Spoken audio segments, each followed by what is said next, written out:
guys. And we welcome our producer into the Woo-hoo! studio. What'd you say, Pep? Producer Amy. Producer Amy. Okay, you have more thoughts, Pep. No, so this week I was working. One of the things I did this week was there was a CEO of a company that has a big speech coming up, and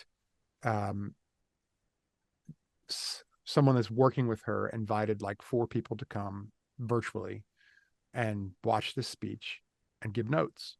And one of the people on the call, when we were in the notes process, said something to the effect of,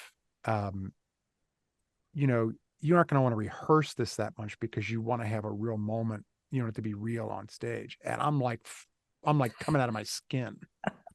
Like that is so opposite of the core of every one of my beliefs when it comes to public speaking, when it comes to, it's, you work your tail off on the speech. You know it in your sleep. You know it in your sleep. You know it inside and out and frontwards and backwards, so that you can have the freedom when you're on stage to let what happens happen.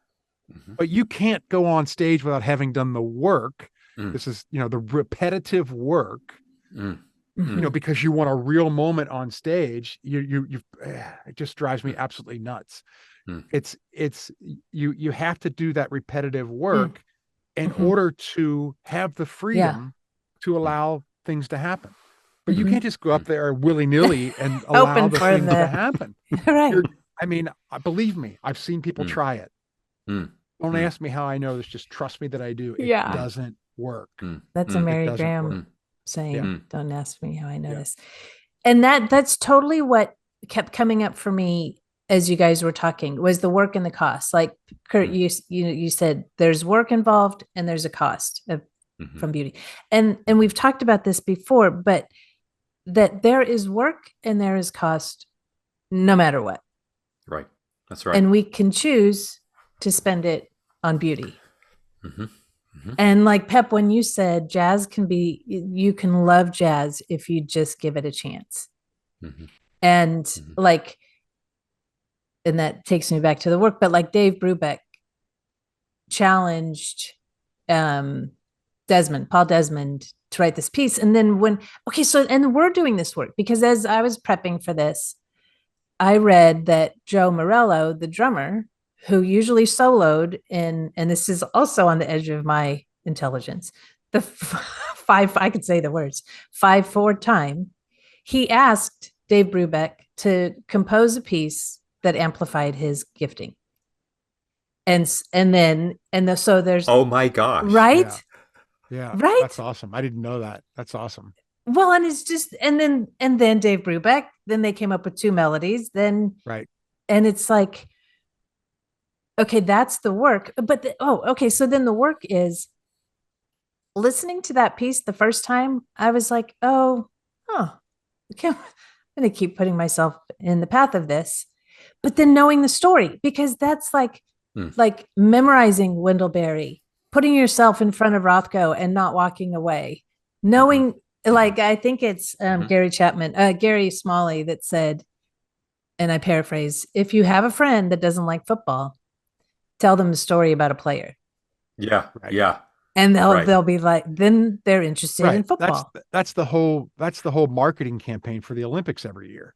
Right. It's all about story. And honestly, as I approach these sort of artistic offerings that we're doing, I don't want to put myself out there as, an expert in music. I don't want to put myself out there, but I want to tell a story. Yeah. I want to tell a story about it, about how it can impact you and how it, that's the whole thing. It all comes down to story. Well, think about this. I'm thinking like just the notion that we like to talk about the fact that everything that we do as human beings is part of the story that we're telling. Yeah. Right. The way I enjoy a meal, I might not be using words in the moment, but I'm telling a story in the way that I enjoy that. I think about, Pep, this whole notion of uh, prepping a speaker or prepping an actor preparing for the role Right. Is not unlike any artist, even if that artist is Joe Burrow. Right. Like you watch Joe Burrow, or Amy, if you watch Patrick Mahomes, the name that shall not be spoken. Or Purdy. Sorry. Okay. Yeah. All right. So, but if you watch these guys, like their physicality, like it is poetic. Like it is beautiful to watch this person drop back in the whatever they're going to do. Like you watch this, and you're like, oh my gosh, this is beautiful. And then the post game show will run us through that final drive or whatever it is. Nobody in the post game show says, so take us through training camp. Yeah. Take us through what the price was that you paid. Like we know about the final drive. The final drive lasted, you did it in a minute and 7 seconds. You did that, but like that just didn't happen in a minute 7 seconds. That happened for like hours and hours and hours. Like how many reps do you think you've thrown? Right. Yeah, nobody asks that. to Kels on the curl route. Like how many reps? Like what's it like to have to throw like 40 reps, right? Over and over. So much that it's just in your body. That it just is, right, automatic. And we live in a world in which what I really want is the relief that I want to be able to perform like Mahomes. I just don't have to work like he works. Right. Right. Mm-hmm. Right. Mm-hmm. I want to be able eventually to, I'm going to go to that. I'm going to go to that 7-minute piece of take 5. And I want to be able to listen to it. And like that, I want to enjoy it. Get it. Yeah. Mm-hmm. I don't want to have to like be, I don't want to wonder, like, what am I doing? I don't have to wonder. I don't have to do that work. Right. And evil is counting on this. Right. Evil is counting on our just wanting to enjoy something as opposed to recognize, no, the whole thing, everything is part of the storytelling process. I'm not only just telling the story in the 60, in the 67-second final drive. Right. I'm telling the story in training camp. Yeah. And we so desperately need other people. Like, Burrow, Mahomes, like they need their quarterback coach. They need somebody else watching. What are they doing? What are they doing? What are they doing? I'm sure that in that jazz piece, like each of those members is like looking for ways to help the others improve without condemnation. Without condemnation. Mm-hmm.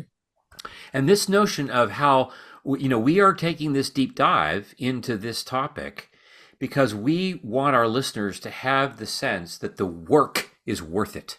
Mm-hmm. Mm-hmm. That we will be transformed and we will become agents of this very transformational beauty in the world to the degree that we allow our stories to be submitted to oncoming beauty and then be curious about it in the way that we've been made to be curious about it. And part of that process requires repetitive work. That when we do it in community and we're not by ourselves in it, we discover that this is something that really is changing me, and other people will see this and they will long for that. And so I become an agent of transformation for others as well. In the same way that Take 5 has been so transformational for so many musicians down the line. Mm-hmm.